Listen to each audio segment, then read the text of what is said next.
Todos bienvenidos a Líderes Hablando de Liderazgo. Hoy con un gran ser, sobre todo un gran amigo, Gabriel Ruda Pino, a quien tengo el honor, el gusto, el encanto de conocer y compartir escena con él y buenas conversas y además buen café. Gabriel, Estoy ¿cómo esperando estás? el mío, ya viene en camino. Bien, contentísimo, como lo decía hace unos segundos a través de Instagram, que también nos está viendo, que estoy muy contento siempre de poder compartir contigo, brother. Bueno, primero porque tenemos muchas afinidades, poca gente lo sabe, pero Amancio también jugaba básquetbol, igual que yo, y hemos compartido, bueno, cosas. No hemos tenido la oportunidad de pisar una cancha juntos, pero bueno, pero hemos compartido las andanzas. Y por supuesto compartimos el amor por el liderazgo, por el aprendizaje dinámico acelerado y por las buenas prácticas de liderazgo en nuestras propias vidas. Así es. Como te dije, esto comienza con una pregunta que te deja el invitado anterior y ya tú tendrás tu chance de venganza para dejársela al siguiente.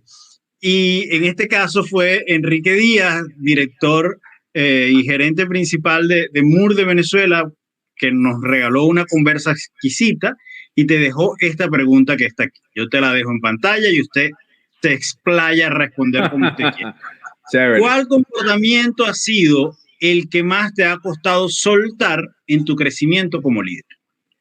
Mira, si hay algo que afortunadamente he trabajado mucho en mí en los últimos años para poder ser un buen líder, es que no le debo tener miedo a mi sombra. Y yo creo que nadie escapa de tener sombras que inclusive pueden ensombrecer a otras personas.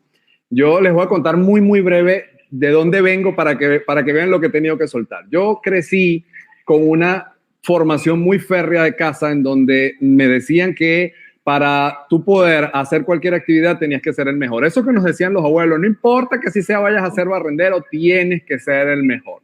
Y en el tema de ser el mejor, cuando me tocaba hacer equipo con la gente, eventualmente pretendía controlar todas las variables para que permitiera que el equipo nuestro, sea cual fuera, deportivo, académico, musical, de amigos, así sea, como le decimos en el argot venezolano, a las competencias callejeras, una caimanera, así se le dice, teníamos que ser el mejor.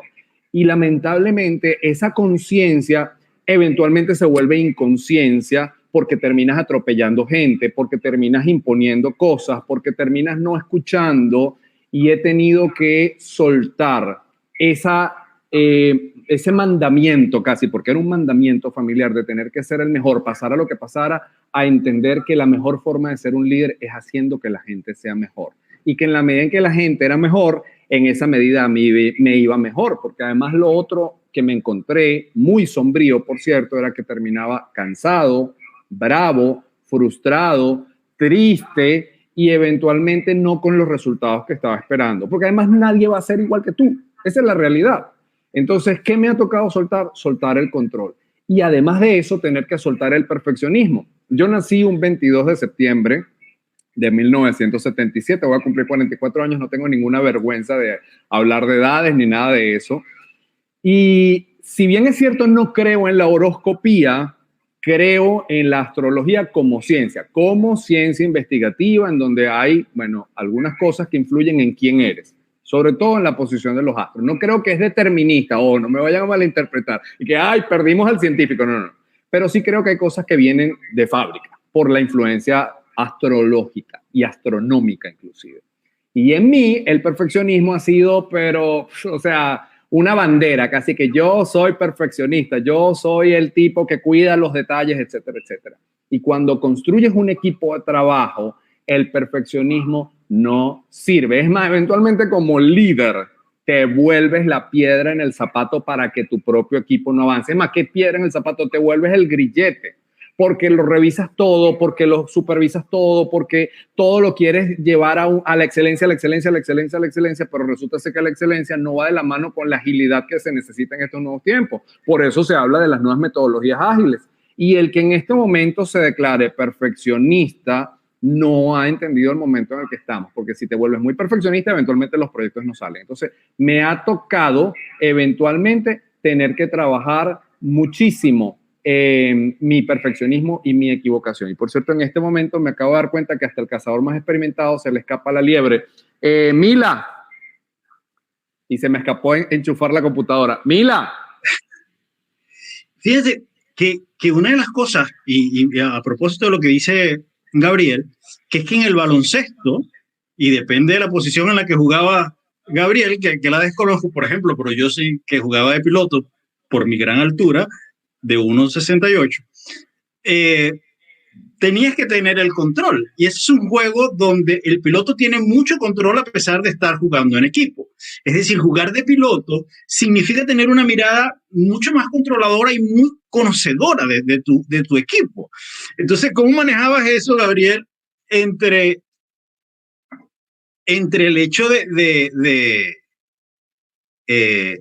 ¿cómo manejabas eso entre el hecho de poder jugar baloncesto y no sé qué posición jugabas, aunque lo hemos conversado, y realmente ese control que hay que tener también en el básquet desde cualquier posición? Sí, mira, yo también era piloto. Mira qué interesante porque, bueno, uno cree que uno es alto hasta que empieza a jugar baloncesto. Yo mido 1,80 m.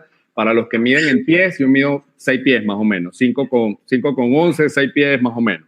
Y resulta que una de las cosas que hay que entender cuando se es piloto es que tú eres el organizador del juego, tú eres el que necesitas hacer que las cosas sucedan para que el partido vaya hacia adelante. Eres el que tienes que recordar las jugadas, eres el que tienes que recordarle a la gente los roles, eres el que además tienes que mantener la ecuanimidad cuando el juego se sale de proporción porque es un deporte de contacto. Entonces, si hay algo que yo tuve que entender es que el juego 1 contra 1 no era el juego que nos permitía ganar.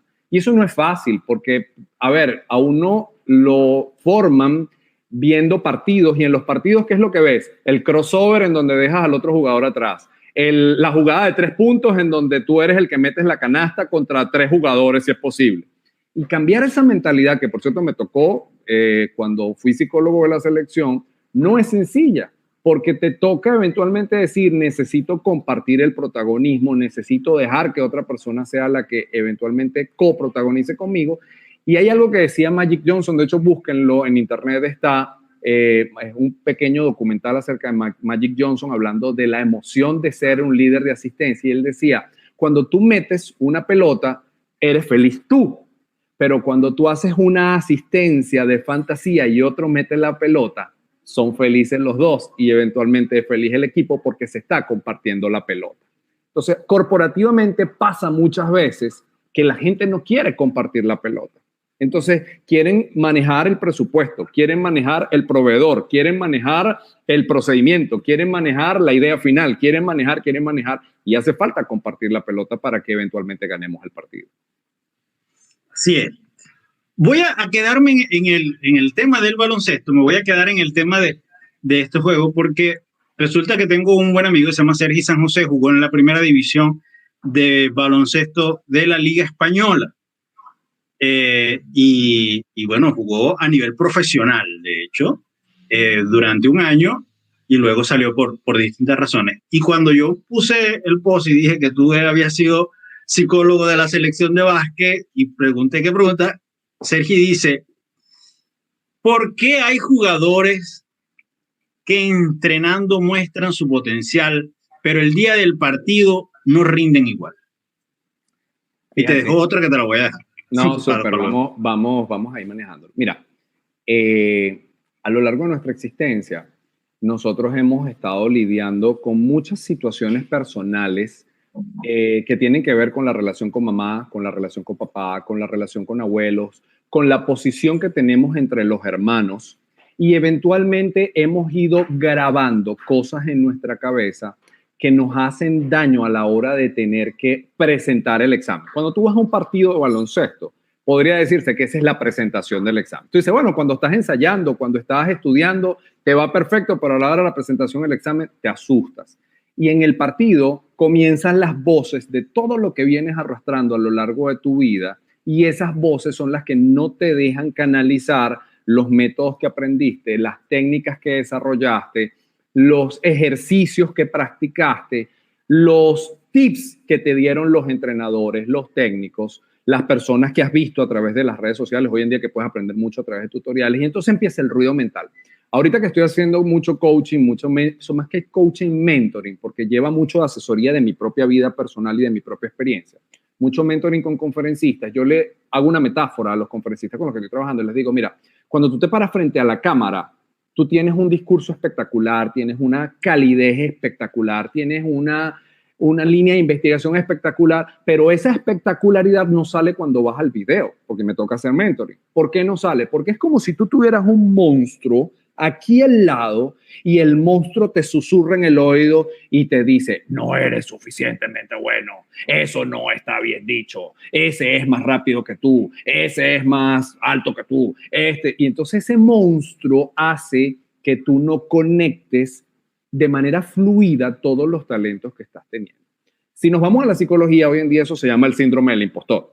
Y el síndrome del impostor tiene toda una serie de estudios detrás que hablan acerca de cómo tenemos ruido interno acerca de quiénes somos, cuánto valemos, qué sabemos, cuánto es eso mejor para lo que queremos lograr. Y ese síndrome del impostor es el que evita, para responderle la pregunta a la persona que nos hizo, el que evita que eventualmente salga el mejor jugador de baloncesto en la cancha, que salga el mejor conferencista cuando está frente al video, o que salga la mejor persona en un momento dado porque siente que no va a estar a la altura de. Y para dejar un tip, porque una de las cosas que siempre hacemos Amancio y yo es tratar de dejar cosas valiosas, no solamente diagnóstico, es que hoy en día tenemos que aprender más que a tratar de enfocarnos en el resultado, es enfocarnos en la vivencia, viviendo el proceso para que aparezca el resultado. No pierdes el resultado de vista, pero cuando te amarras tanto al resultado y a la expectativa de cómo debe ser el resultado, apenas se desvía un poquitito nada más, la experiencia de cómo tú crees que debe ser, entras en pánico y empieza el síndrome del impostor con el monstruo a hacer ruido.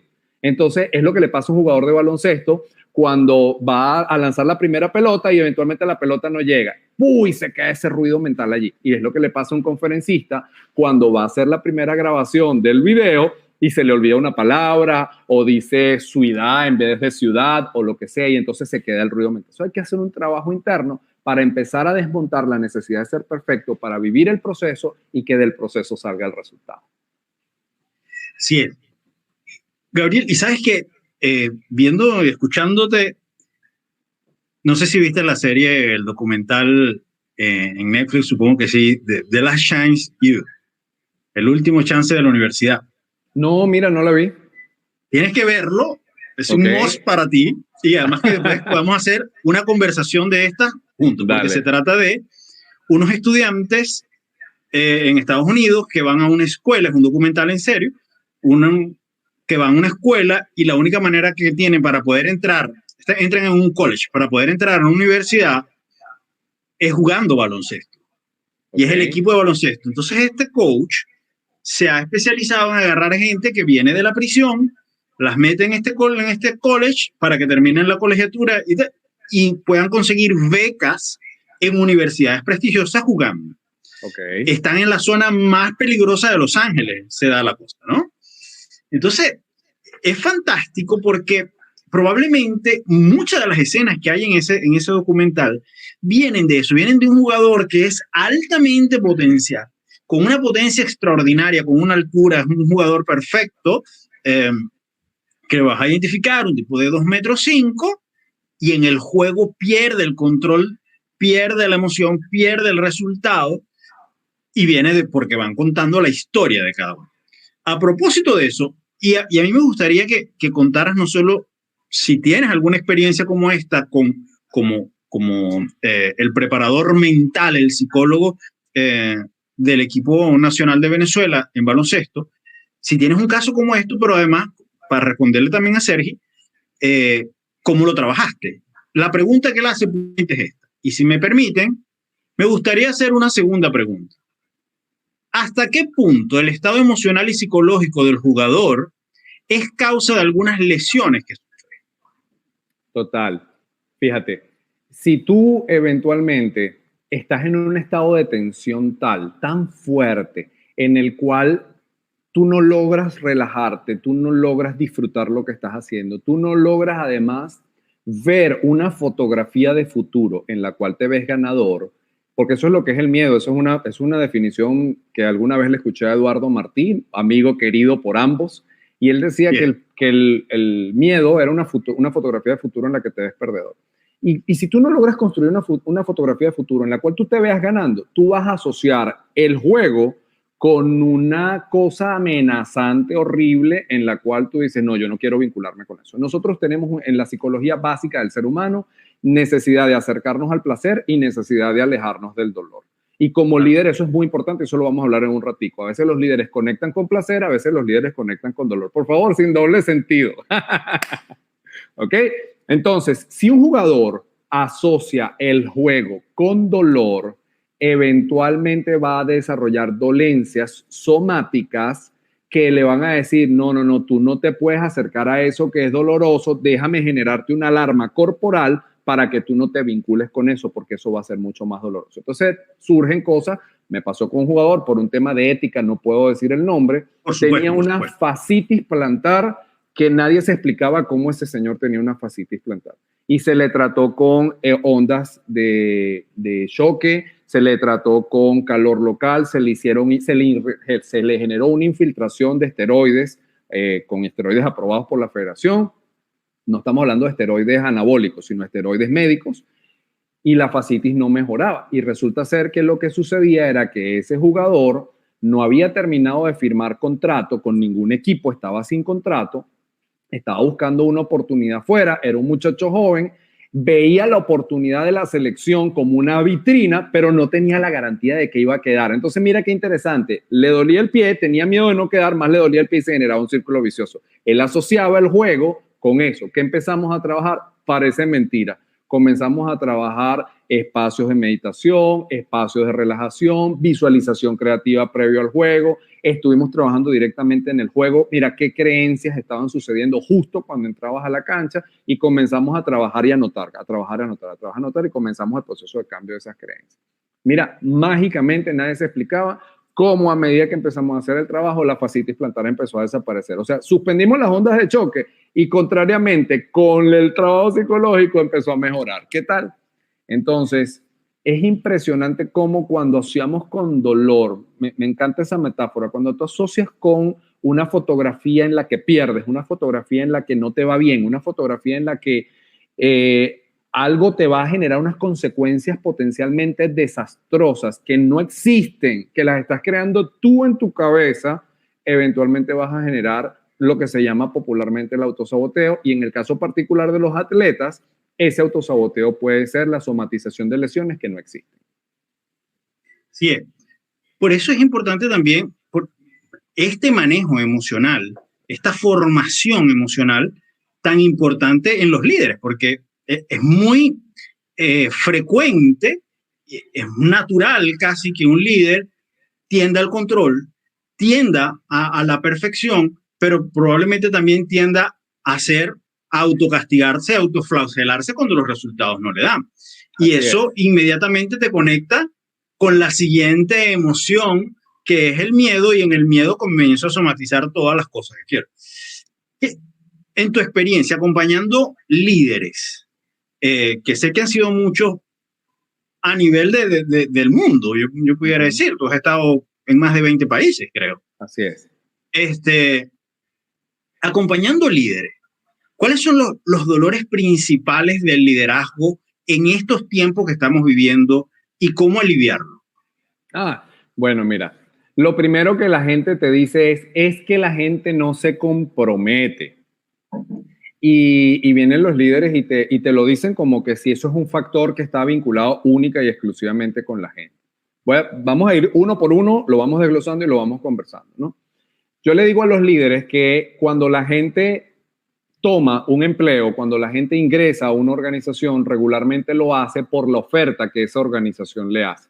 Pero la posibilidad de que esa persona desarrolle su mejor desempeño, de que esa persona decida quedarse, de que esa persona decida dar el extra o que esa persona inclusive decida convertirse en una mejor versión, muchas veces eso está altísimamente vinculado con la relación que tiene con el líder. Eso lo sabes tú porque además está plasmado en tu libro y porque además lo tiene tu programa de liderazgo ecléctico y lo tiene mi programa también de líderes impulsadores de resultados. Entonces, para nosotros es muy fácil en este momento darnos cuenta. Piensa tú que me estás escuchando a través de Instagram o a través de LinkedIn. Quiero que en este momento pienses, ¿cuántas veces has tenido un jefe al cual tú has dicho, te has dicho a ti mismo o a ti misma, yo al señor o a la señora fulana de tal, yo no le puedo quedar mal por nada del mundo? Y te has quedado horas extras y a esa persona le respondes sí o sí, pase lo que pase, y eres capaz de dedicarle tiempo el fin de semana, aunque no te paguen las horas extras. Tú has tenido una señora fulana o un señor fulano, yo los he tenido, todos podemos levantar la mano de que ha habido alguien en nuestra vida así. Entonces, ¿qué hace esa persona que genera ese nivel de compromiso? Uno, te hace parte. Aquí vienen las soluciones. ¿Cómo lograr ese compromiso? Uno, te hace parte.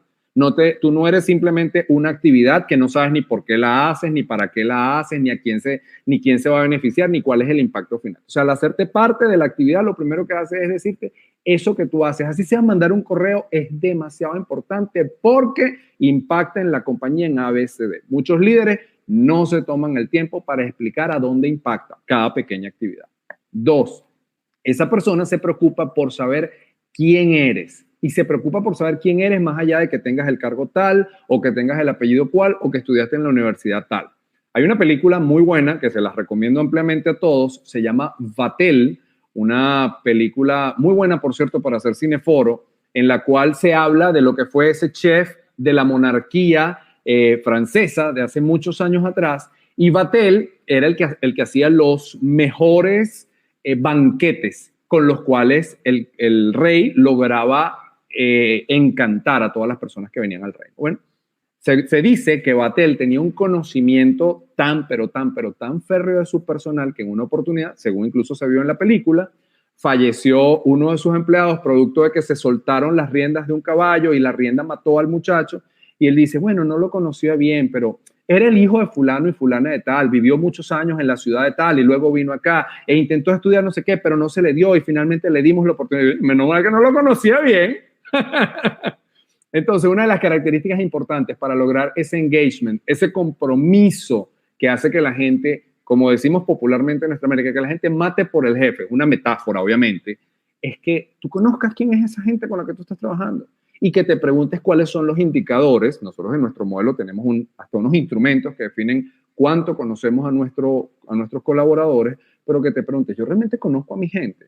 Y eso es muy importante porque, como lo decía, y con esto yo doy el pase para que sigamos en la interacción, como lo decía hace unos días en un curso que estábamos dando para una formación, les decía, miren, cuando tú conoces al empleado no es un romanticismo corporativo, eso no es un ideal, no es que es chévere conocer a la gente, es que cuando tú conoces a la gente, tú estás generando los argumentos adecuados para poder hablarle a cada quien en su lenguaje. Tú no le vas a venir a decir a alguien, bueno, porque tú tienes que pensar cuando tengas hijos, la persona te dice, yo no quiero tener hijos, o te dice, yo soy gay, y eso es totalmente válido, aceptable y respetable. Entonces, si no lo sabes, ¿cómo tú le puedes dar respeto, valor y honra a eso que ese colaborador es para recibirlo de vuelta? Así es. Voy a reportar los saludos que tenemos aquí. Súper. Apareció Eddie Gubella, que dice que está presente, atento a la respuesta de su pregunta. Él también hizo unas preguntas previas. Adrián Cotín nos saluda a ambos. Por ahí lo vi también en Instagram, Adrián.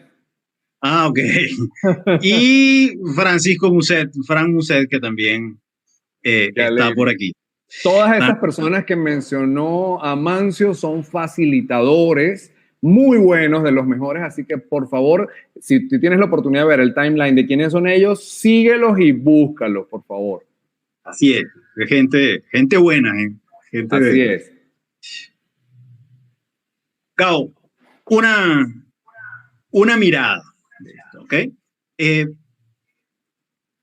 En eso de conocer, ¿ok?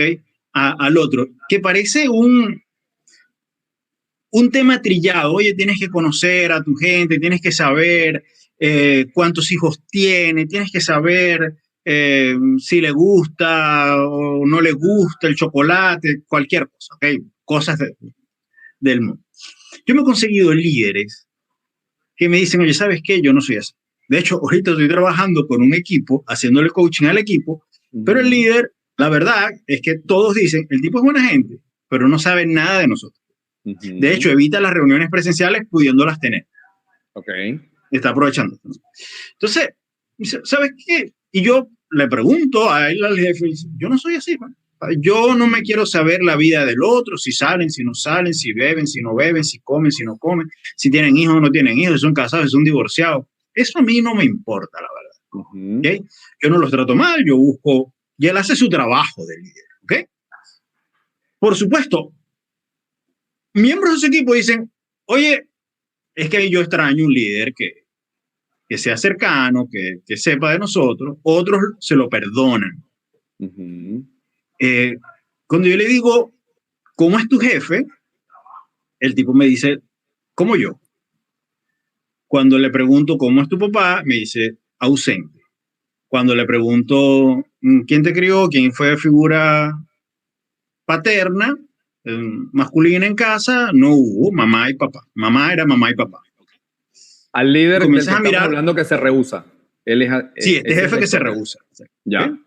Entonces estamos hablando de este líder y en un momento yo le hago la pregunta. ¿Tú tienes hijos? Sí.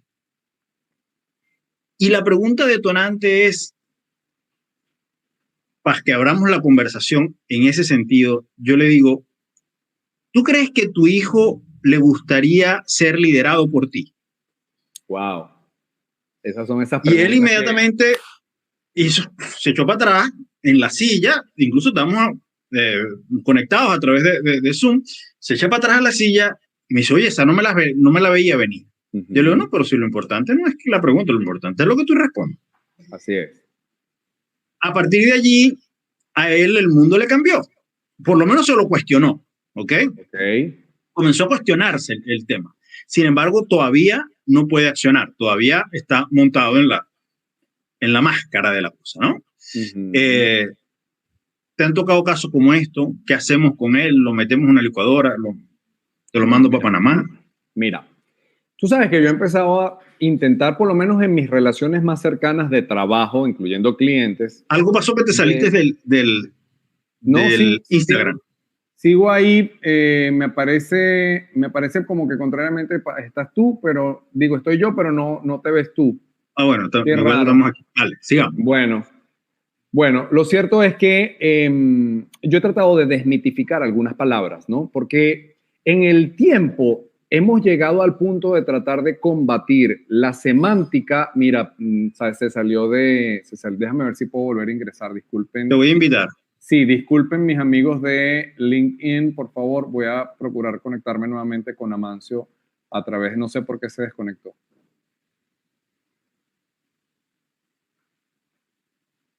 Bueno, mientras llega la invitación, vamos a esperar a ver.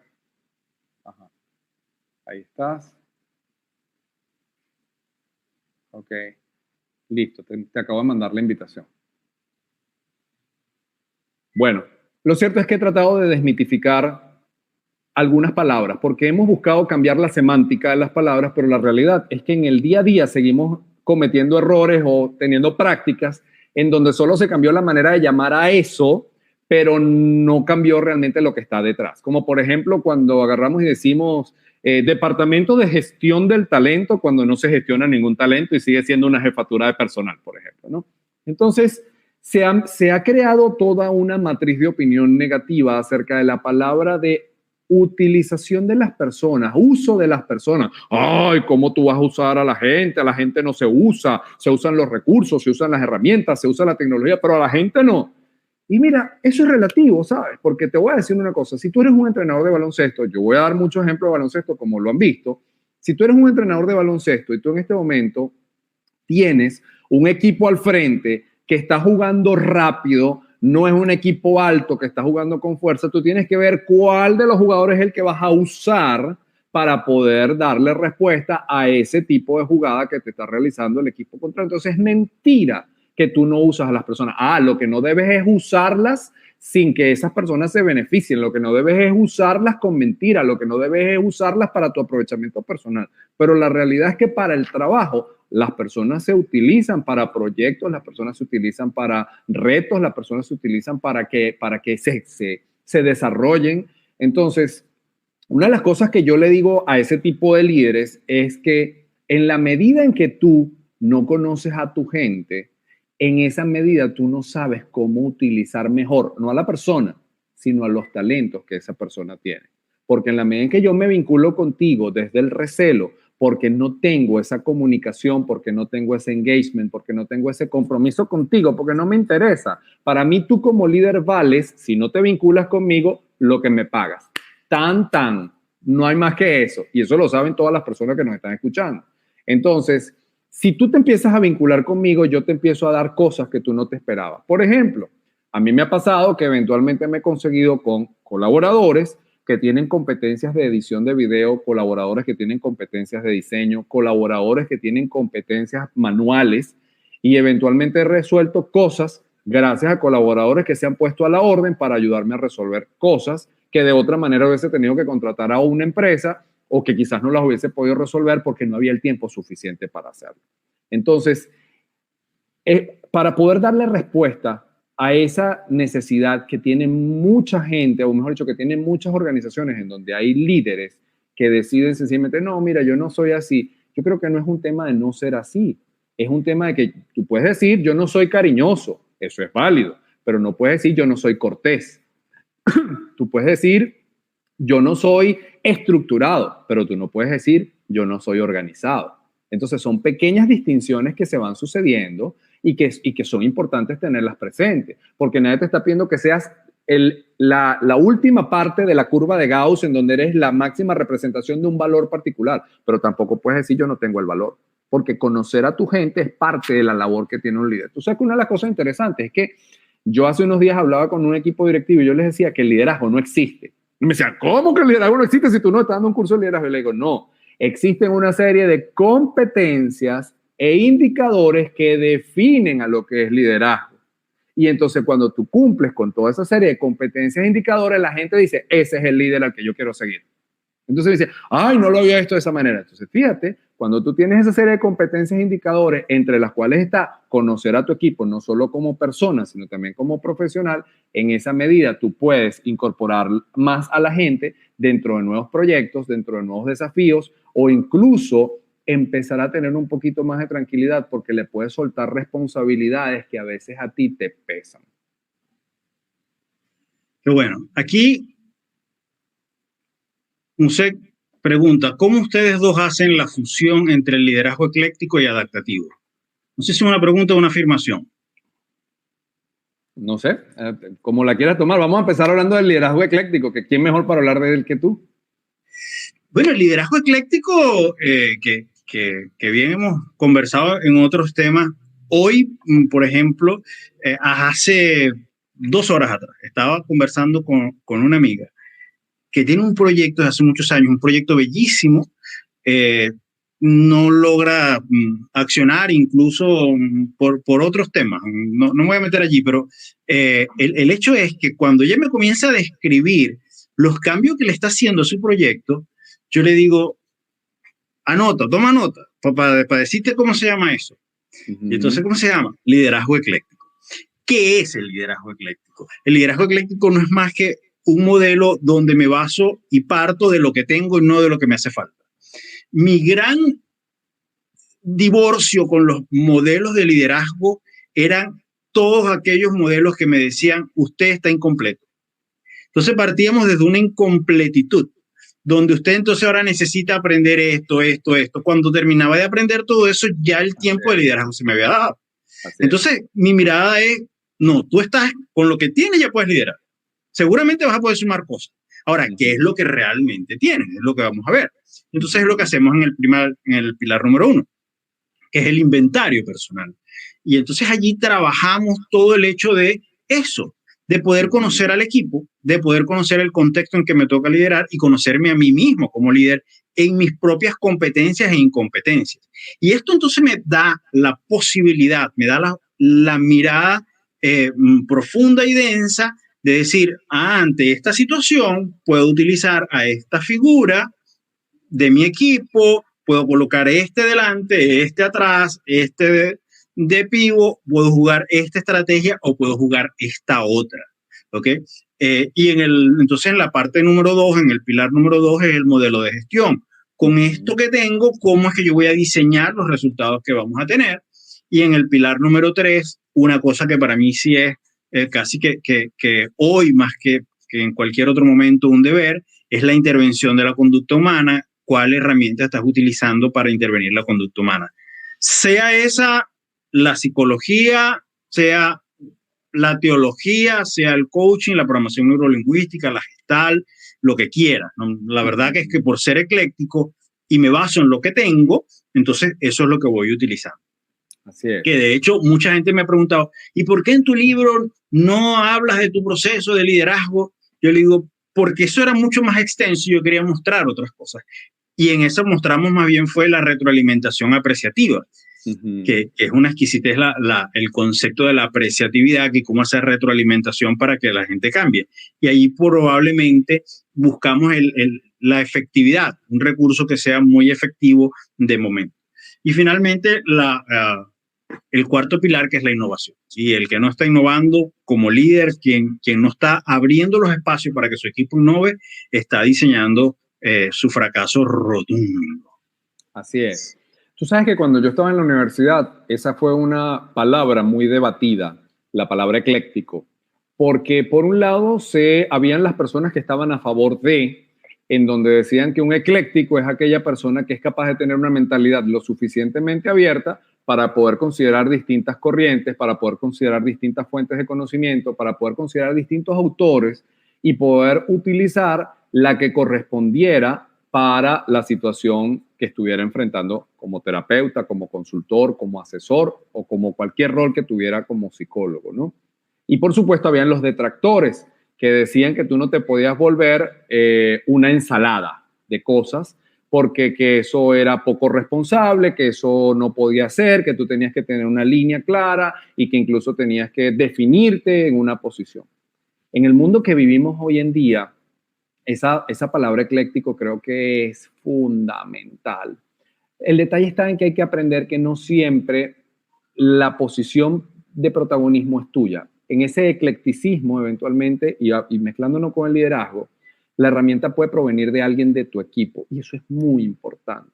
Porque hay una frase que a mí me gusta mucho que dice, cuando alguien lo único que tiene es un martillo, todo lo quiere resolver a martillazos.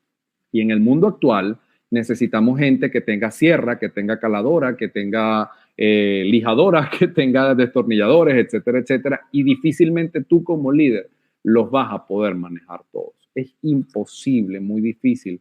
Y de hecho, hoy en día que tenemos que crecer en redes sociales, es muy, muy complicado que tú lo puedas hacer todo, porque además esa es otra cosa. Muchos crecimos en entornos con limitaciones económicas en las cuales nuestros papás trataban de optimizar al máximo el presupuesto que tenían y muchas veces pasaba de no contrates a nadie, eso lo hago yo, no contrates a nadie, eso lo hacemos nosotros, no, eso lo hacemos en casa.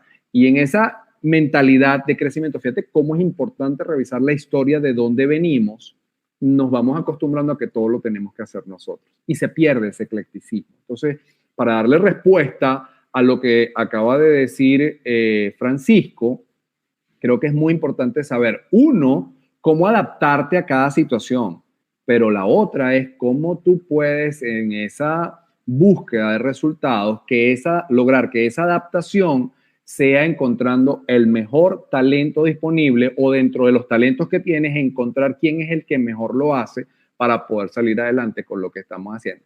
Fácil, por supuesto que eso no es fácil, porque además tienes muchas veces sistemas de remuneración dentro de las organizaciones que se llaman forced rankings, en donde no a todo el mundo le van a dar el aumento igual. Entonces la gente dice, picia, o sea, tengo que buscar la manera de destacar porque si no a mí no me van a dar el 25, sino que me van a dar el 20, me van a dar el 15, me van a dar el 10. Entonces, eventualmente como líder inclusive hay que diseñar un proceso para que los aumentos sean equitativos. Hay momentos en los cuales voy a necesitar que alguien aumente el 25, pero en la siguiente vez, en el siguiente momento voy a tener que rotar la rueda para que el aumento también le llegue a otro. Y eso no es fácil, porque eventualmente tú dices, ¿quién se lo merece?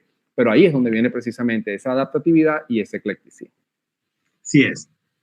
Luz Helena Lopera nos dice interesante mirada. Luego viene por aquí Douglas González, dice, buenas tardes. Desde esa perspectiva, el líder rasgo son los rasgos del líder.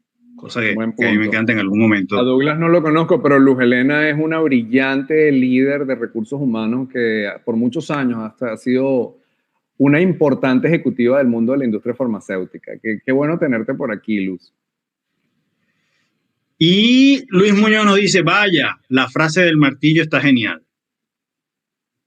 Qué bueno. Luis es un consultor mexicano, amigo, por cierto, estudié con él en la universidad, brillante. Si alguien está buscando empleo, busquen la empresa de él, o está buscando talento, busquen la empresa de él en México.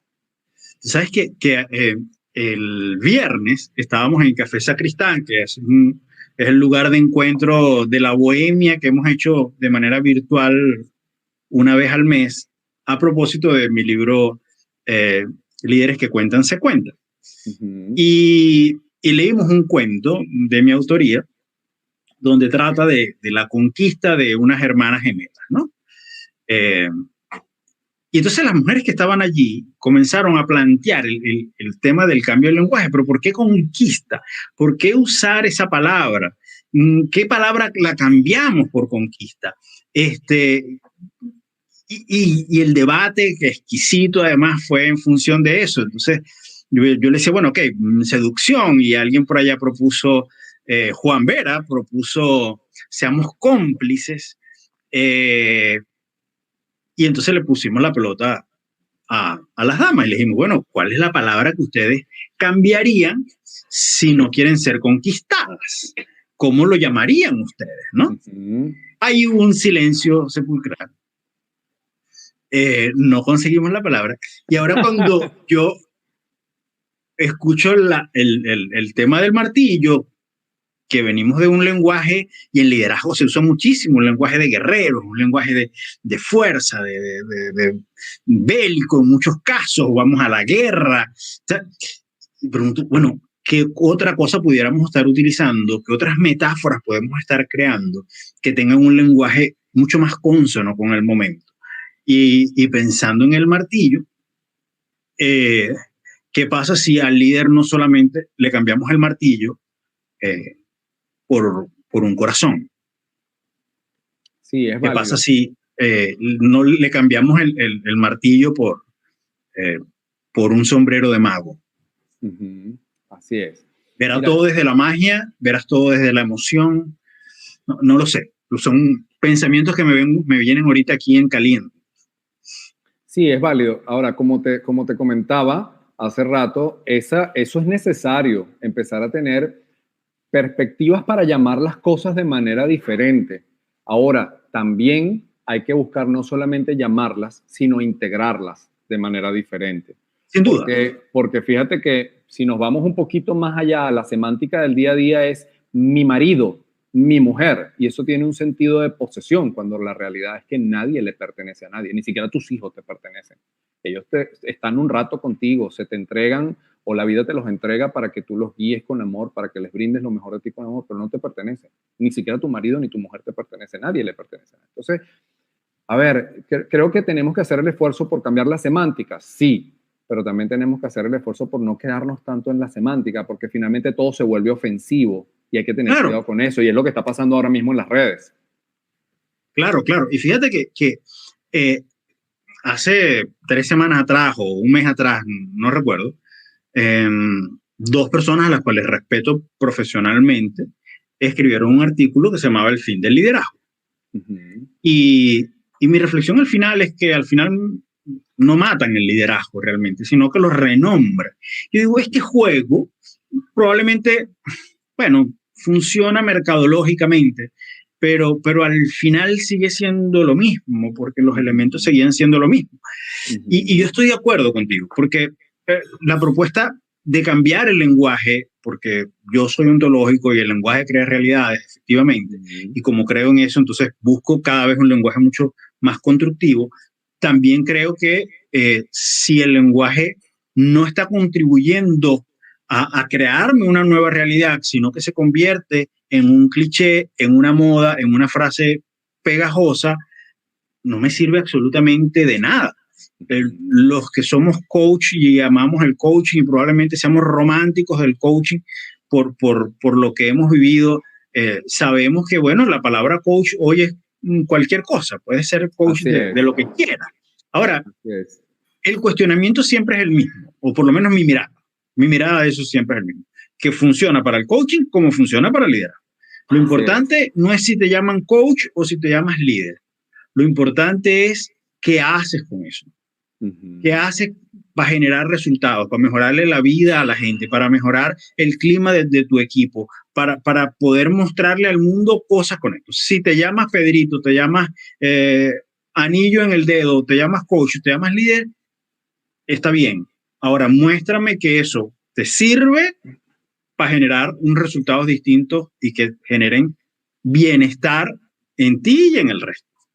Sí, mira, fíjate que siguiendo con esa mirada ontológica del lenguaje, desde hace mucho tiempo se está buscando en el mundo del liderazgo hacer una distinción entre lo que es líder, autoridad y poder.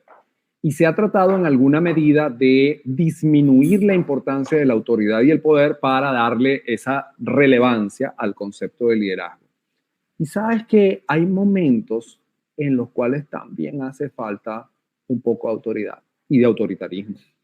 Hace unos días estaba un amigo en una discusión para la cual me pidió ayuda, típico, mira, tú que eres psicólogo, ayúdame que tengo esta situación.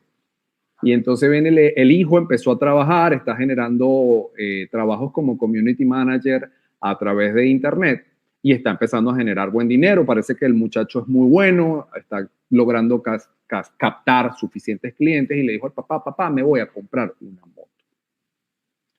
Y el papá siempre ha tenido una perspectiva de diálogo, de consenso, de nos ponemos de acuerdo, etcétera, etcétera. Y viene y le dijo, no te vas a comprar una moto. Eso ya lo hemos conversado. No, pero es que yo no te estoy pidiendo la plata, le dice el muchacho al papá desafiantemente. Además, ya yo tengo 22 años, yo no te estoy pidiendo permiso. Y le dice, no, pero sabes que en este momento te voy a decir que no te vas a comprar una moto. Entonces, el muchacho envalentonado se enfrenta al papá y le dice, ¿cómo que no me la voy a comprar? Y le dice, mira, yo te voy a decir una cosa. Si tú te vas a comprar una moto, le dice el papá, te la vas a comprar sobre mi cadáver. Se le salió, la verdad, el líder no entró por ninguna parte y salió el dictador en pleno. Y le dijo, mira, si tú te vas a comprar una moto, quiero que sepas que si te la compras sin mi permiso, al día siguiente va a amanecer quemada.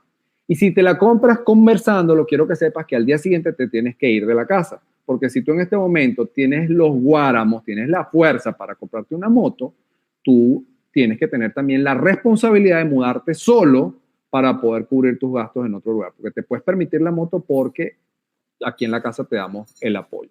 Ellos viven en Venezuela, no tengo que echar mucha historia acerca de lo que sucede en Venezuela en este momento, en un país en el cual hay altísimos niveles de violencia todavía y las probabilidades de que sufra ese muchacho algún tipo de ataque, porque además no se quería comprar una moto cualquiera, sufra algún tipo de ataque por esa moto, son altísimos. Y yo lo lamento, yo no voy a vivir con el Jesús en la boca rezando, decía el papá, palabras textuales de él, lo estoy citando, cada vez que tú salgas con la moto. Entonces, quiero que sepas que si tú te consideras que eres adulto responsable para hacerte cargo de tus gastos y lo suficientemente envalentonado para decirme en mi cara que tú sí te la vas a comprar, a pesar de que todas las conversaciones que hemos tenido, quiero que sepas que no te la vas a comprar mientras estés aquí, te la compras después que te mudes. Entonces, dime cómo va a ser tu plan de mudanza. El muchacho lo pensó y le dijo al papá, no, papá, está bien, tienes razón, yo no me la voy a comprar. Y yo le dije, oye, fuiste dictador. Me dice, Gabo, era lo que necesitaba en ese momento. Entonces, yo le decía a una serie de personas a quienes le estaba citando esta situación, yo les decía que la actitud dictatorial es como una grosería cuando tú dices, cuando tú estás en una conferencia. Una grosería en mitad de una conferencia despierta a la gente, genera una conexión con el mensaje, la gente se sacude, pero cuando tú comienzas a utilizar un montón de groserías, se vuelve un discurso aburrido, se vuelve un discurso de muy bajo nivel, se vuelve un discurso desagradable inclusive. Entonces, la actitud dictatorial solamente debe ser el último recurso y sí, solo sí, para proteger algo importante que es vital para la persona o para ti como líder. El problema está que muchos crecimos con esa actitud dictatorial para todo. Y ahí es en donde, por supuesto, se sale la rebeldía natural de la gente y eventualmente los proyectos se vuelven una lucha. Aquí dice, buena amiga, extraordinaria líder además, lucha de poderes en el hogar. cosa que suele ocurrir. De hecho, Así yo es. suelo hacer mención de que las primeras figuras de liderazgo y el liderazgo, como no nos enseñan en el colegio, propuesta mía cuando llegue a ser ministro de Educación de nuestro país, Amén. hay que meter liderazgo tanto como el número de veces que vemos matemáticas. Entonces, como no nos enseñan la figura que tenemos de liderazgo, la primera escuela tiene que ver con mamá y con papá, como lideraba mamá y papá. Y si mamá era de las que te permitía, bueno, que no se bañe, yo lo baño mañana en la mañana, que se cueste así, no se preocupe, bueno, probablemente tu liderazgo va a ser permisivo, pero si mamá era, no te vas a bañar, se quitaba definitivamente la correa, te daba 3 correazos, te metías a bañar y salías impecablemente bañado y te acostabas recién bañado. Depende de eso, usando esta metáfora. ¿Te suena? Sí, la mía también era por ahí. Entonces, de acuerdo a eso, entonces vas a utilizar más la autoridad o el consenso, porque es una imagen aprendida tan temprano que es si no tenemos otros recursos, si no nos preparamos como líder, efectivamente, eso es lo que va a ocurrir. Así que yo creo que sí, y definitivamente cuando los hijos van creciendo, comienzan unas luchas de poderes dentro del hogar que son exquisitas, además, para mirar y para medir tu liderazgo, porque lo hemos visto seguramente tú y yo muchas veces, de líderes en las empresas que son extraordinarios, pero en sus hogares son un desastre. ¿Okay? La película a mí me encantó en términos del concepto, la película de Edgar Ramírez, que está ahorita en Netflix, no sé si la vistes, no la que se llama la tengo en la lista. El Día del Sí. El Día del Sí. El Día del Sí. Porque él es un papá en la casa que a todo le dice que sí y en la empresa dice que no, porque es el jefe. Y la mamá, que era todo sí, en la relación de pareja, resulta que ahora en la casa a ella le toca ser la mamá, no. Así es. Entonces ella se cansa de eso y por ahí te va, no te voy a hacer spoiler pero la película para mostrar que a veces jugamos en distintos roles y que en el liderazgo yo puedo ser el gran líder en la empresa y un mal líder en la casa o viceversa, puede cambiar en la medida en que tú te des cuenta qué recursos tienes, qué rol estás jugando, en qué contexto estás liderando y puedo hacerlo en un lado o en el otro. Y eso es maravilloso poderlo entender, porque además, parte de las cosas que yo digo es, tú tienes que decidir dónde quieres liderar. Hay lugares donde yo no quiero liderar y como no quiero liderar, soy un seguidor. Así es. Y aplico lo que dice Eduardo Martí, mi liderazgo. ¿Ok? ¿Por qué? Bueno, yo, por ejemplo, en mi casa, yo en mi casa decidí no liderar. Mentira, ella decidió liderar. Así que yo aquí hago el liderazgo. Tú siempre tienes la última palabra y dices sí, mi amor. Sí, mi amor, como usted ordene, mi amor. Así que yo creo que tiene que ver con eso. Yo creo que el hogar es una gran escuela de liderazgo y ojalá los padres entendamos esto y eduquemos a nuestros hijos para que comiencen a ver no solamente el modelo de liderazgo, sino entender un poco el liderazgo. Y aquí voy a hacerte una pregunta que le hice al primer invitado que fue Adrián y no la había repetido. ¿Cuándo llega a ti el concepto liderazgo como concepto? Que te dijeron, mire, liderazgo es tal cosa y tú dijiste, eso me interesa. ¿Qué hay ahí? Mira, la primera vez que escuché el concepto fue en la universidad. Yo estudié psicología organizacional. Era imposible no saber de eso porque básicamente lo que te tocaba como psicólogo organizacional era lidiar con líderes. Y recuerdo unas palabras muy lindas, por cierto, de un gran amigo, hoy es mi amigo entrañable, en algún momento fue mi profesor universitario, se llama Nelson Rodríguez, que él decía que nosotros los psicólogos teníamos que convertirnos en líderes organizacionales que traducíamos cosas. Y yo no entendía qué era eso de volverte un traductor. Y él decía, sí, mira, tú tienes que traducir de todo lo que hay que lograr, eso lo tienes que traducir en actividades para la gente con la cual te tienes que comunicar. Pero tienes que traducir eso en resultados, mejoras, ahorros y números para la gente que va a pagar. Entonces, tú tienes que estar constantemente generando un proceso de traducción de lo que significa una actividad, de lo que significa un proyecto, de lo que significa un esfuerzo, de lo que significa un costo financiero, emocional o energético para la gente con la que tú te vinculas. Y pasa con mucha frecuencia que los líderes no solamente no saben traducir, es que a veces saben traducir y no quieren traducir, porque parten de una idea fatal, por cierto, de que se supone que tú tienes que saber. Y algunos incluso llegan al punto de confundir la proactividad con el arte de la adivinación. Y eso lamentablemente no existe. Porque si tú vas a desarrollar una cultura de proactividad, que por cierto es una de las cosas que nosotros hacemos dentro de la consultoría de cambio cultural, tú tienes que crear los indicadores para que esa proactividad suceda, para que la proactividad sea productiva, porque la gente puede ser proactiva y llegar y cambiar los escritorios de posición y empezar a adornar la oficina de una manera distinta, pero espérate, esa es la proactividad que tú necesitas. Entonces, todo lleva un proceso y como líderes necesitamos volvernos cada vez mejores traductores para la gente con la cual compartimos. Gabriel, te voy a hacer una pregunta a propósito de la proactividad, a ver si te pasa lo mismo que a mí, tienes la misma sensación. Cuando yo leí, probablemente, de hecho lo publiqué hace poco, el libro que marca mi vida en un antes y un después se llama Liderazgo basado en principios de Stephen Covey. Por supuesto, Covey en ese libro habla de los hábitos y al hablar de los hábitos habla de proactividad. Así que probablemente ahí fue donde yo conseguí la proactividad más densamente. Y yo entendí en ese momento que la proactividad era hacerme cargo de las cosas, hacerme responsable de que las cosas ocurrieran como realmente lo defino. Fue pasando el tiempo y la gente empezó a confundir, o por lo menos desde mi mirada, y yo siempre me atreví a aclarar, proactividad con iniciativa. Entonces, ya va, yo conozco mucha gente que tiene muchísimas iniciativas, pero no hace que las cosas ocurran. Así es. De hecho, mi papá era un especialista en iniciativa. Él prendía todos los motores de un proyecto y lo dejaba que se estrellara. Entonces yo iba atrás cerrando todos los líos que él iba dejando, ¿no? Y claro, tú dices, oye, ¿que eres proactivo? No, lo que tienes es buenas iniciativas. No necesariamente que es proactivo. ¿Te pasa lo mismo o solamente es a mí que me la tiene agarrada? No, totalmente. Oye, me acabas de regalar una distinción conceptual que me encanta. Ya te la compro y te voy a citar cuando la mencione. Fíjate, yo he hablado, cuando hablo de este tema, hablo de creatividad versus innovación.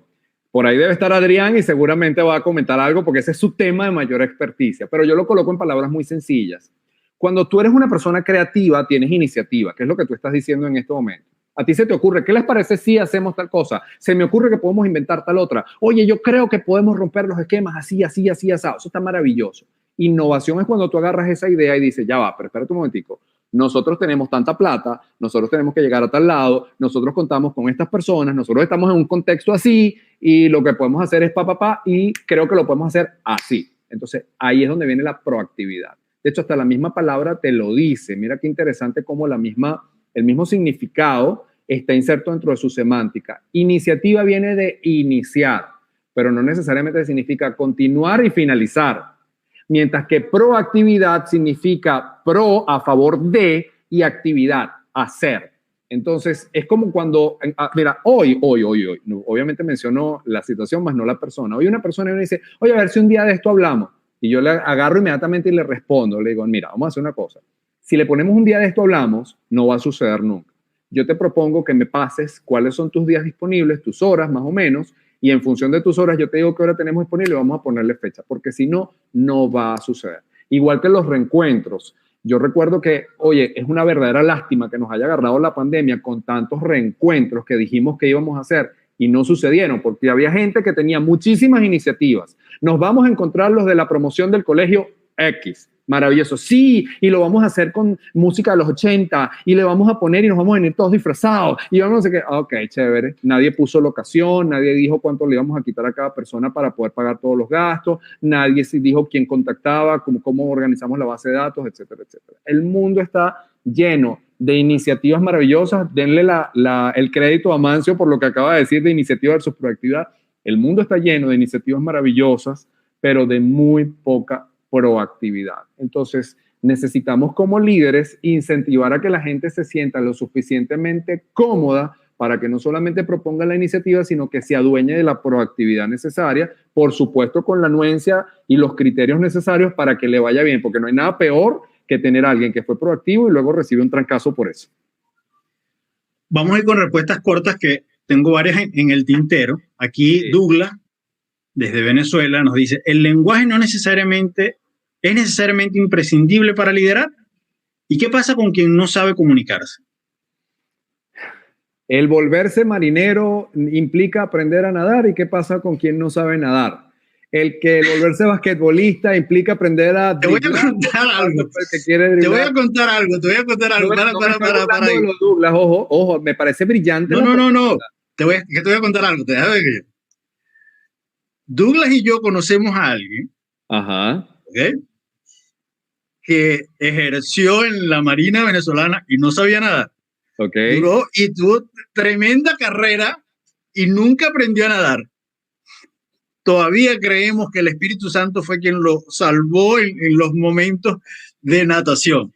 Así que probablemente Douglas, que sabe a quién me refiero, está de acuerdo con que se puede comunicarse sin necesidad de hablar. Bueno, ese es un espécimen 1 en 1.000.000, porque tuve la oportunidad de tener a alguien muy cercano a mí que me cuenta cómo eran los rituales de iniciación y cuando llega el nuevo, porque así le dicen nuevo, uno de los rituales era cuando llegaba así vestidito con su traje de, creo que le dicen grumete, que es el soldado más raso de la Marina, lo agarraban por los brazos uno y por los pies otro y lo columpiaban y lo tiraban por la borda, plácata, y esa era la iniciación. Y si no sabías nada, pues obviamente estaba frito. Pero bueno, para no convertir en esto en algo determinista, porque ya vimos que sí existe gente que puede hacerse a la mar sin necesidad de saber nadar. Yo creo que parte del trabajo del líder es aprender a comunicarse. De hecho, la calidad de tu liderazgo es directamente proporcional a la calidad de tu comunicación. Y no espero, o no es deseable, o no es imprescindible que tú tengas una oratoria excelsa.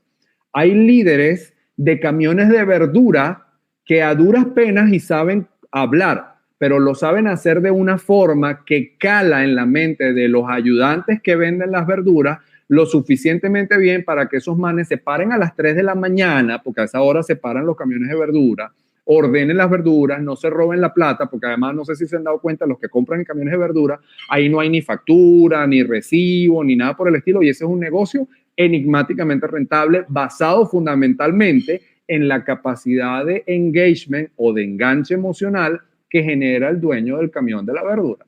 ¿Qué tal? Así que no se necesita tener una comunicación de Harvard con una formación impoluta de oratoria, bien sea por Amancio Ojeda o por Gabriel Ruda, para ser un buen líder. Lo que sí necesitas es aprender a conocer los códigos de comunicación que hacen que la gente te comprenda. Los códigos de comunicación en los cuales la gente se siente comprendida por ti. Los códigos de comunicación en donde la gente comprende lo que tú estás viendo y como lo puede comprender, lo puede hacer. Y si lo puede hacer, los resultados suceden. Entonces, respondiendo a la pregunta, el lenguaje es imprescindible para poder liderizar, pero no se necesita un tipo de lenguaje específico. Se necesita un tipo de lenguaje adaptado a la gente con la que trabajas. Sí, y yo estoy de acuerdo contigo. De hecho, hay una investigación muy precisa que habla sobre el éxito que tienen al momento de liderar aquellos que han desarrollado, según la mirada de Howard Gardner, la inteligencia verbal lingüística versus los que no han podido desarrollarla y han desarrollado otras inteligencias. Es decir, lo que dice Gardner en esta investigación y la investigación que acompaña, que es de Harvard, que todo aquel que desarrolla la inteligencia verbal lingüística, es decir, que sabe hablar, sabe comunicarse desde el punto de vista del uso de la palabra y del uso del verbo, efectivamente va a poder tener mejor capacidad de influencia en ese sentido. Ahora, lo que sí es verdad es que el lenguaje tiene que ser selectivo, para tan selectivo es la persona con la que vas a hablar. Y eso probablemente lo saben hacer gente que comunica incluso desde la mirada, que eso lo aprendemos a hacer desde niños, ¿sabes? Cuando tú miras a tu mamá, tú sabes si tu mamá está brava o no. Tú sabes, si le podías pedir permiso o no le podías pedir permiso. Y probablemente no sea contigo, pero la comunicación que había desde el punto de vista visual era importante. Y yo lo que he visto en líderes es que apenas miran a su audiencia, apenas miran a su interlocutor, saben qué lenguaje usar, qué decir, qué contacto tener, dónde tocar, cuál fibra tocar. Y eso no es un tema intuitivo, netamente, es un tema que se desarrolla, es un tema que se aprende, es un tema que tú vas distinguiendo a través de preguntas, a través de la agudeza sensorial, a través de elementos importantes. Yo creo que por ahí va la cosa. Mira, te voy a contar no sé cómo estamos de tiempo. Dale, que aquí no nos okay. Hasta las 3 horas, tenemos hasta 3 horas para... Bueno, mira, te voy a contar una infidencia. Cuando yo estuve como psicólogo de la Selección Nacional de Baloncesto de Venezuela, fue un proceso muy, muy, muy difícil emocionalmente hablando, porque yo venía de ser el conferencista al que le ponían el taxi, el tipo al que le pagaban el boleto en clase ejecutiva, el hombre al que le ponían una reserva en un hotel 5 estrellas para pasar a ser la persona del staff, uno más, el hombre que hace un trabajo dentro de un equipo en donde no era yo ni el protagonista, ni la estrella, ni nada por el estilo. Ellos eran las estrellas. Y además, unas estrellas con unos sueldazos, unas estrellas con una relevancia social increíble, en donde muchos de ellos eran altísimamente irreverentes. Bueno, ya que estamos hablando del lenguaje, te voy a contar que una de las cosas que se me hizo más difícil fue desmontar el que los psicólogos son para los locos. Esa es una creencia muy arraigada dentro de ciertos sectores sociales en donde se cree que quien pide asesoría psicológica, y particularmente de un psicólogo, es porque tiene un tornillo suelto, o porque es cobarde, o porque no puede, o porque es menos, etcétera, etcétera. No voy a entrar en ese punto. En el punto en que sí quiero entrar, que ya que estamos hablando del lenguaje, es que yo me di cuenta que en ese círculo social del mundo del baloncesto, tú no podías llegar de... Mira, fulanito, quisiera saber en tu horario, qué horario tienes disponible para que pudiéramos tener nuestra sesión. Porque bueno, tú sabes que el entrenador dijo, no sé qué. Esas amabilidades excelsas no calan.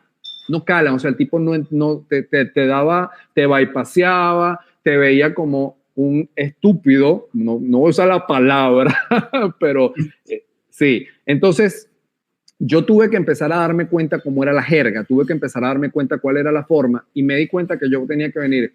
Mira, fulano de tal, ¿cómo estás? Mira, tengo disponible en los horarios de esta semana, tengo el martes de 3 a 4 y el miércoles de 5 a 6. ¿En cuál de los dos horarios nos vamos a ver?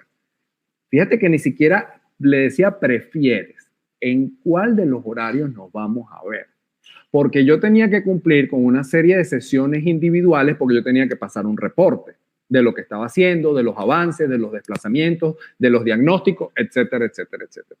Entonces, fíjate cómo no podemos elegir un estilo de lenguaje único para todas las personas porque hay incluso entornos en donde la cortesía excelsa puede significar una incompetencia para ti.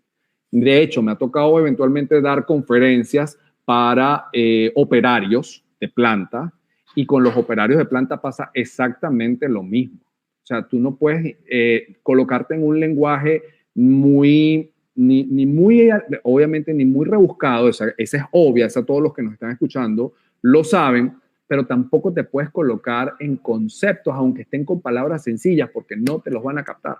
Inclusive hay momentos en donde tú no les puedes decir, por favor, miren, les agradezco, pónganse de pie y vamos a formar grupo, no sé qué. No. Es orden directa. Pónganse de pie y vamos a formar grupos de 4 personas. Así tal cual. Porque además vienen de un capatazgo. Normalmente cuando te traen casi siempre vienen de un capatazgo de alguien. Y eso es así. Puede que no te guste el mensaje, pero finalmente la culpa no es del mensajero. Eso pasa en muchos entornos. Claro. Fíjate que a mí me parece este tema fantástico. Son de esos temas que uno pudiera quedarse aquí pegado hablando porque es verdad, ¿sabes? El cambiar el tono, nada más, cambiar el tono, ya genera unos resultados totalmente diferentes. Te voy a contar una cosa que estoy aplicando, te la regalo y además para todos los que están conectados, ojalá les sirva. Estoy haciendo un uso de una herramienta, entre comillas, que la aprendí en terapia de pareja. Mi esposa y yo, que tenemos 27 años de casados, hicimos terapia de pareja en algún momento y nuestro terapeuta lo primero que nos hizo fue entregarnos el libro Los 5 lenguajes del amor de Gary Chapman. Nos lo leímos, identifique cada uno su lenguaje, identifique el del otro y comenzamos por allí a trabajar, cosa que nos funcionó fantásticamente, maravillosamente. Y el libro que doy ahora, en el último año, últimos 2 años más o menos, he estado utilizando los 5 lenguajes del amor a nivel organizacional, diciéndole a los líderes, identifica de tu equipo cuál de los lenguajes habla tu gente. Identifícate tú. Y me ha dado unos resultados, Gabo, extraordinarios. Wow. Entonces, porque le digo, ok, ¿cómo le hablas entonces a fulano que su lenguaje predominante es el de las palabras de afirmación? ¿Qué tendrías que decirle? Y al que le gusta el contacto físico, entonces, ¿cómo lo harías? Y al que le gustan los regalos, ¿cómo lo harías? Y al que le gusta los actos de servicio. Entonces pone al líder en el desafío de hablar por lo menos 5 lenguajes, ¿ok? En términos de poder conectar y poder, esto lo uso en el pilar número 3, que es de la intervención de la conducta humana. Porque si tú quieres intervenir la conducta del otro, comienza a hablarle en el lenguaje que le gusta hablar. Y eso me está funcionando fantástico. Así es. En el libro de 11 Rings de Phil Jackson, el famoso entrenador de baloncesto, él contaba cómo él, cuando le tocó liderar, porque bueno, él es una cosa única en el mundo, porque a él le ha tocado liderar las 2 dinastías más famosas de la historia, la dinastía de Michael Jordan y la dinastía de Kobe Bryant. Y él contaba cómo él tenía que liderar, por ejemplo, en el caso de Kobe Bryant y Shaquille O'Neal, de una manera totalmente distinta a los 2 temperamentos. En el caso de Shaquille O'Neal, por ejemplo, el tipo era dicharachero, bromista, informal, y de hecho por eso se separó de Kobe. Kobe era formal, disciplinado, enfocado, obsesivo. Entonces, inclusive las lecturas que él le proponía leer a cada uno eran total y absolutamente diferentes. Entonces, fíjate cómo a veces ni siquiera tienes que cambiar de equipo para poder elegir el tipo de lenguaje con el cual te tienes que vincular con cada uno para poder tocar el corazón de cada persona. Entonces, muchas veces los líderes creen que es que el equipo se tiene que adaptar a ellos y contrariamente no funciona de esa manera. Contrariamente, hoy en día, si tú quieres que tu equipo logre resultados, tienes que ser tú el que comiences a observar y analizar cómo funciona, cómo se mueve, cómo habla, qué tipo de expresiones usa, qué tipo de comunicación y aproximación usa con los demás. Si es bromista, qué tipo de bromas usa, si le gusta citar, si le gusta leer, si no le gusta leer, porque finalmente lo que estás buscando es cómo le entras para volverlo tu aliado. Finalmente lo que te interesa es que ese tipo, como lo dijimos hace rato, se vuelva tu principal trabajador en función de la causa para la cual tú estás trabajando. Teresa nos pregunta, entre comunicación y empatía, ¿cuál de estas competencias podría ser más importante en el ejercicio del liderazgo? No existe comunicación si no existe empatía. Comunicación es el proceso de poner en común. Y si yo espero tu escucha, primero yo te tengo que brindar escucha y eso es empatía. Si yo espero que tú en algún momento me brindes argumentos, yo te tengo que brindar argumentos. Entonces, la empatía es la capacidad de yo poder mirar primero desde donde tú estás mirando para yo lograr después que tú mires desde donde yo estoy mirando. No sucede jamás desde es que tú tienes que entender, es que tú tienes que ver, es que date cuenta, pero es que es obvio. No funciona de esa manera. Y parece mentira. Mire, óiganme todos, no solamente, oye, por cierto, valoro mucho que Teresa esté con nosotros porque es una consultora súper renombrada con quien tuvimos la oportunidad de compartir tarima en el Congreso Andino de Coaching. Fíjense, hay algo importantísimo y es que muchas veces nosotros tenemos que venderle la idea a alguien de algo que le beneficie. Tú dices, no puede ser que yo tengo que andar jalándole a esta persona, no puede ser que yo tengo que andar adulando a esta persona para algo que le conviene. Pues sí. Resulta bueno, de eso me decía mi maestro, que un gran maestro que tuve en la universidad, que se llama Arturo Mengual. a quien reconozco, un hombre de una inteligencia extraordinaria, y estábamos en Maracaibo. Él trabajaba para Pequiven, en la petroquímica, a nivel gerencial, con muy buen rango, pero él, en su hobby, era dar clase en la universidad. Y era el profesor que más queríamos, y a mí me fue muy bien con él, y hoy conservamos una buena amistad. Está viviendo en España. Ojalá y Arturo logre ver este video y este reconocimiento a su sabiduría y a lo mucho que me enseñó. Y Arturo nos decía, miren, lo que pasa es que ustedes quieren entrar a las petroleras o quieren entrar a grandes compañías. Y les voy a decir lo que les va a pasar. A ustedes los van a contratar para decirles que no a sus ideas.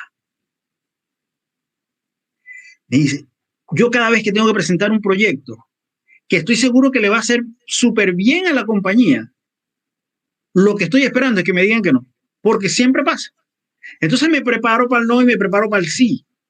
Entonces nos decía, prepárense, porque ustedes van a tener que convencer a la gente de que con lo que están proponiendo ellos salen beneficiados. Así es. De hecho, era profesor de desarrollo organizacional. Así es. Así es. Y bueno, y esa es la diferencia. Teresa le envía saludos a Eddie. Quiero seguir. Luz Helena también le envía saludos por aquí. Teresa, aquí Luz se están Helena. dando cariño entre todos.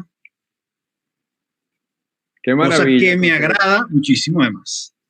Que estas cosas pasen por aquí. Qué maravilla. Qué bueno cuando la gente que conocemos se conoce. Así es. Virginia nos envía saludos. Vale. Eddie Gubella te envió una pregunta también. Dice, chévere. Gabriel, liderar atletas de alto desempeño, ¿cuánto se requiere de información cuantitativa o data dura? Lanzamientos de 3, rebotes, bloqueos, defensivo, etcétera, etcétera. ¿Y cuánto de habilidades blandas como empatía, percepción sensorial, conversaciones asertivas, etcétera? Mira, cuando yo estudié psicología, una de las materias que más me gustó fue la materia de psicometría. Y hoy en día, cuando me toca trabajar con ejecutivos, sé que me estoy yendo momentáneamente por las ramas, pero ya voy a caer en la parte deportiva. Cuando me toca trabajar con organizaciones y ejecutivos, para mí lo más importante es medir. Cuando yo estudié psicometría, la profesora de psicometría, me tocaron 3 profesores. Uno de ellos, por cierto, hoy está cumpliendo años de fallecido, lamentablemente, se llama Pedro Feliu. El otro fue mi profesor, que se llama Nelson Rodríguez, a quien lo cité hace rato. Y había otra profesora cuyo nombre no me acuerdo, pero ella decía, mira, cuando tú vas a medir una mesa, esa mesa, tú dices, esa mesa mide 75 centímetros y medio de largo por 45 centímetros de ancho por tantos centímetros de alto. Y eso ahí no hay nada que lo pueda discutir. Pero cuando tú vas a medir variables como resiliencia, o cuando tú vas a medir variables como proactividad, o cuando vas a medir liderazgo, tú tienes que idear métricas para determinar si realmente eso que tú estás midiendo es lo que estás midiendo. Eso se llama validez de la medición. En el caso de la psicología deportiva, no escapamos de eso. Si yo voy a evaluar concentración dentro de la cancha, el entrenador me va a decir, ¿y esa vaina cómo se mide? Porque el entrenador me va a pedir resultados. Entonces, ¿cómo mides tu concentración? Con los porcentajes de los tiros libres, con la disminución de puntos en defensa del otro, con la capacidad de seguir jugadas y no perderte en las jugadas, porque además te das cuenta de cuántas veces se pierde el jugador o no. Entonces, no existen las competencias blandas sin la medición de data dura. Cuando nosotros entramos como consultores, tanto Amancio y yo, a una organización, porque hemos tenido la oportunidad de compartir y conversar y cenar y hablar, y siempre terminamos hablando de lo mismo, una de las cosas que nosotros buscamos utilizar como aval para demostrar que nuestra consultoría funciona es que siempre entramos haciendo una medición inicial.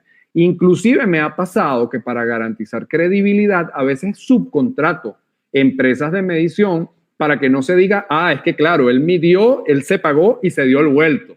Y por eso eventualmente busco gente como Marian Peña de Softmetrics, o me busco el mismo Nelson Rodríguez de Psicoconsult, etcétera, etcétera. Valga la cuña gratuita para ellos. Bien. Claro.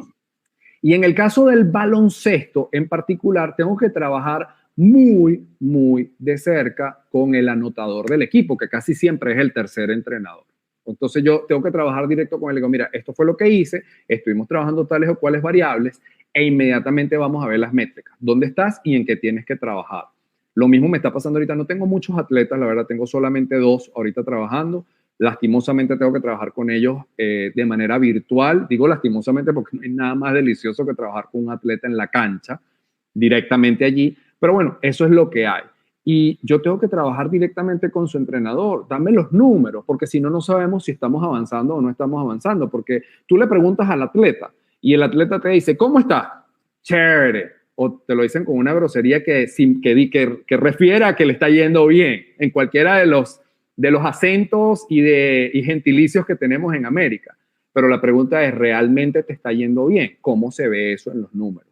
Entonces, no importa si estamos hablando de un equipo de baloncesto o si estamos hablando de una organización, las competencias blandas tienen que tener medición. Y para los que nos están escuchando ahorita, que son coaches, que son consultores, los quiero exhortar a que busquen herramientas de medición. Apóyense en psicómetras, apóyense en colegas que saben medir. No inventen las encuestas, tienen que ser encuestas confiables y tienen que ser encuestas que realmente estén midiendo aquello que estamos buscando medir, y eso se llama validez. ¿Ok? Bueno. Ilse Rodríguez, que también está en España, que ya a esta hora debe estar durmiendo, dice, yo quiero preguntarle cuál es el mayor desafío con que se encuentra un líder frente a la deslocalización o trabajo a distancia emergente para mantener el equipo motivado, unido y sin perder foco. Mira, creo que lo primero es que es incluso enfrentarse a la misma organización. Óyeme bien óiganme bien todos lo que les voy a decir. Eventualmente, como líderes, ustedes tienen que adversar a veces a su propia organización en pro de cuidar el compromiso de su propio equipo y de esa manera cuidar a la misma organización. Mira qué interesante círculo. A veces me tengo que enfrentar a la organización para cuidar al equipo y cuidando al equipo, proteger a la misma organización. Ahora mismo ese es uno de los desafíos. Ahora mismo está pasando que como la gente está en casa, se supone que la organización le está proveyendo de los equipos, se supone que estás en tu casa, tú prácticamente estás a dedicación exclusiva y a disposición en el momento en que se te necesite. Y ¿sabes qué? Una de las cosas que necesitamos defender en nuestros colaboradores para que ellos sientan que estamos de su lado y ponerlos a ellos de nuestro lado es respetarles los tiempos de descanso, es respetarles los tiempos de respuesta. Porque ¿qué pasa? Hay líderes que dicen, no, es que yo tengo niños chiquitos, es que yo tengo perros, es que yo tengo el camión de verduras que grita abajo, es que es que hasta ahora en el día la conexión a internet no es la mejor. Entonces, claro, como yo me puedo conectar después de las 5 de la tarde, en donde los chamos no me molestan, donde los muchachos, los chibolos, los pelados, como le quieran llamar en Latinoamérica, no me molestan, o en donde no hay ruido, donde la conexión es mejor, entonces yo pretendo que la gente que sí estuvo trabajando desde temprano esté disponible para las preguntas que yo le hago. ¿Y sabes qué? Si quieres crear en tu equipo compromiso, tienes que respetarle los tiempos de respuesta. Algunos me pueden decir, óyeme, pero es que perdimos mucho tiempo el año pasado y entonces tenemos que buscar la manera de reconectarnos con esa productividad excelsa para ver en qué medida recobramos lo que perdimos. Mira, la realidad es conciencia de realidad. Yo creo que es uno de los desafíos más importantes de un líder. Conciencia de realidad es que tú no vas a lograr meter 2 años en uno. Eso no va a pasar, no vas a lograr. Entonces, ¿necesitamos de la gente un esfuerzo extra? Sí. ¿Necesitamos de la gente que haga más cosas de las que normalmente hace? Sí. Algunas organizaciones tuvieron que despedir gente. Eso también es válido, pero no puedes generarle burnout. Eso es un concepto que está muy de moda en LinkedIn o LinkedIn, como lo quieras decir. No podemos quemar a la gente energética, emocional, espiritual y hasta moralmente, saturándolas de trabajo. Y el segundo desafío que creo que tenemos en el liderazgo remoto, en donde ya no tenemos una geolocalización específica, es mantener la calidez, mantener la cercanía, a pesar de que nos estamos viendo por herramientas relativamente frías. Porque muchas veces es, bueno, directo, al grano. A ver, empezamos la reunión, fulano, tal, no sé qué encontraste, qué buscaste, a ver, minuto de reunión, agenda de reunión, No, mano, espérate un momentico, somos seres humanos. Y no solo somos seres humanos, nosotros no somos ni rusos, ni alemanes, ni polacos, no los estoy desmeritando, pero culturalmente ellos tienen más fama de ser más directo a la tarea y menos enfocado en la relación. De este lado es Latinoamérica y estamos con una necesidad importante de vinculación. Entonces, que no se pierda la capacidad de vincularnos con la gente, que no se pierda la capacidad de preguntar por la gente, que no se pierda la capacidad de saber dónde está el otro emocionalmente, porque en este instante hay gente viviendo procesos ansiosos importantes, por razones que no voy a entrar en este momento, pero que ante las cuales incluso la gente necesita asistencia. Sí, fíjate que esta pregunta se la hicimos a Enrique, porque Enrique viene de un caso exitoso, MUR de Venezuela, él es el líder de MUR de Venezuela, y contra todo pronóstico, esto es una marca internacional, el tipo hace crecer a la empresa 20% del budget en el año 2020. Y bueno, todo su equipo, prácticamente todo, el 70% se fue remoto.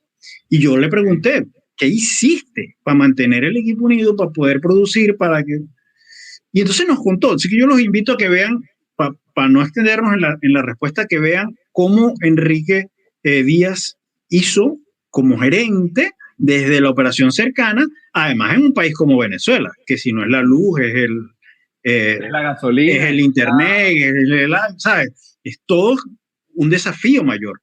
Y una de las cosas que a mí me gustó que dijo Enrique fue que en algunos momentos tuvieron que mandar al médico ocupacional a las casas de sus colaboradores para ver en las condiciones en las que estaba trabajando, para poder entender la realidad donde estaba y poderle dar los recursos que necesitaba y poderse adaptar a la forma en que el colaborador podía producir. Imagínate el nivel de... Hermano, la pregunta que me generó la motivación para crear este espacio, ¿ok? Que se llama Momentos de Liderazgo. Y es que nos cuentes un momento que para ti es icónico en tu vida, es un hito en tu vida, porque en ese momento o tu liderazgo fue importante y marcó a muchas personas o a una persona, o sencillamente porque eras un seguidor y alguien hizo por ti algo que marcó en ti y tú comenzaste a respetar a ese líder o admirar más de lo que lo admiraba. Cualquiera de las dos vías es bienvenida para cerrar esta conversación. Chévere. Yo tuve dos papás. Tuve un papá de sangre que quiero, adoro, amo, por razones geográficas, por razones relacionales de mis padres, no pudo estar cerca de mí. Y tuve un papá de crianza que falleció hace 2 años. Y mi papá de crianza siempre decía, siempre hay algo que tú puedes hacer. Él no me hablaba de liderazgo, él no me hablaba de conceptos, inclusive a veces no era nada sutil para decirme las cosas, pero cuando tú le venías con excusas, él te decía, siempre hay algo que tú puedes hacer.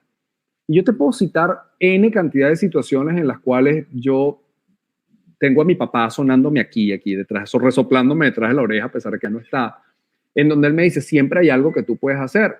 Y te puedo mencionar una situación muy simple y una situación que es más relevante para mí. Situación simple, en algún momento he estado en una fila en donde el tránsito está trancado porque ocurrió algo, porque alguien se chocó con otro y hay solamente un canal, etcétera, etcétera. Y yo me quedo ahí y digo, ay, lamentablemente tengo carro adelante y tengo carro atrás y bueno, no puedo hacer absolutamente nada. Y me he bajado del carro y empiezo a ver cuál es la magnitud del problema, veo si es solucionable o no es solucionable y eventualmente me voy ventanilla por ventanilla y le digo, mira, eso adelante está trancado porque a alguien se le partió una punta de eje. Eso me pasó una vez a un camión, se le partió la punta del eje de la rueda. Era imposible que moviéramos ese camión. Mira, se partió necesitamos echar para atrás, atento. Y me fui carro por carro hasta atrás a decirle, mira, se partió una punta de eje, hay que echar para atrás. Se partió una punta de eje, hay que echar para atrás. En una oportunidad habían casi como 20 carros y me fui carro por carro y fue la única forma en la que yo pude lograr que echáramos para atrás y todos pudiéramos salir y buscar una vía alterna. Siempre hay algo que hacer. Y creo que esa es la mejor definición de liderazgo. Un líder no se queda con los brazos cruzados. Y la otra historia, esta es un poco más significativa para mí porque no siempre he sido el mejor y eso nos pasa a todos. No siempre he sido el mejor. Eso sí, siempre he procurado llegar hasta donde tengo que llegar y en la medida de lo posible quedarme en donde me quiero quedar. En el año 1990 yo luché por ganarme un puesto en la selección distrital de baloncesto y representar al Distrito Capital, en aquel entonces Distrito Federal, en el Campeonato Nacional de Básquet. Yo era el segundo mejor de mi equipo. Yo vivía en una zona llamada Caricuao, una zona popular, y en la concentración de jugadores eran más de 60 jugadores, eran los dos mejores de cada equipo, y eran más o menos unos 30 equipos. Era muy difícil que yo quedara. Finalmente no fueron 60, fueron 80 jugadores de lo mejor de Caracas. Y yo quedé entre los 12 mejores. Yo te puedo decir que yo era más o menos como el jugador 10. No llegaba a ser el 12, llegaba a ser el 10. Y como siempre tenía en la oreja a mi papá diciéndome siempre hay algo que puedes hacer, yo no hacía muchos puntos, no me daban muchos minutos, pero yo sabía que yo de alguna forma yo podía contribuir a que ese equipo ganara o a que ese equipo tuviera resultados. Y yo me acuerdo que me metieron a jugar bien poquito, lo cual los que han sido jugadores de baloncesto saben que eso es desmoralizante para uno como jugador. O sea, hablando en jerga de baloncesto es estar banqueado, es decir, estar en la banca. Pero bueno, yo tenía mi camisita verde, para mí esa camiseta significaba, bueno, sangre, sudor y lágrimas, o en otro episodio hablaremos de lo que estuvo detrás de eso. Y llegamos a la final y estábamos jugando contra Aragua y había un jugador que, por cierto, llegó a la liga profesional llamado Joan Piñero que nos estaba destrozando, literal. Si nosotros perdíamos con Aragua, del Tamacuro quedaba campeón. Y se acerca el entrenador y él no hablaba, es un tremendo entrenador, pero cuando estaba ofuscado no hablaba precisamente con palabras muy bonitas y eventualmente decía palabrotas. Se llama Ibsen Castrillo.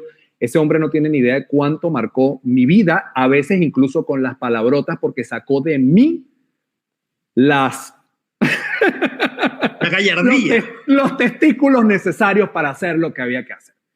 Y entonces el tipo, estábamos abajo en el marcador por 15 puntos y si perdíamos por más de 5 puntos del Tamacuro quedaba campeón y él voltea hacia la banca. El tipo nos había metido 35 puntos y apenas habían 3 cuartos. Y estaba empezando el cuarto. Y viene y voltea hacia la banca y dice, ¿cómo es posible que ninguno tenga las bolas para marcar a ese jugador? Y yo le dije, déjeme que yo lo marco. Mi papá aquí diciendo siempre hay algo que se puede hacer.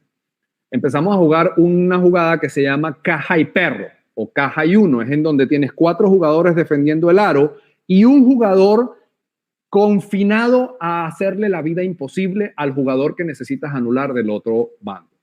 Quienes han jugado baloncesto saben que es una jugada muy difícil porque prácticamente tú te vuelves el chicle de esa persona y no lo puedes dejar ni respirar y es muy cansón. Pero lo cierto es que yo dije, este es el trabajo que tengo que hacer y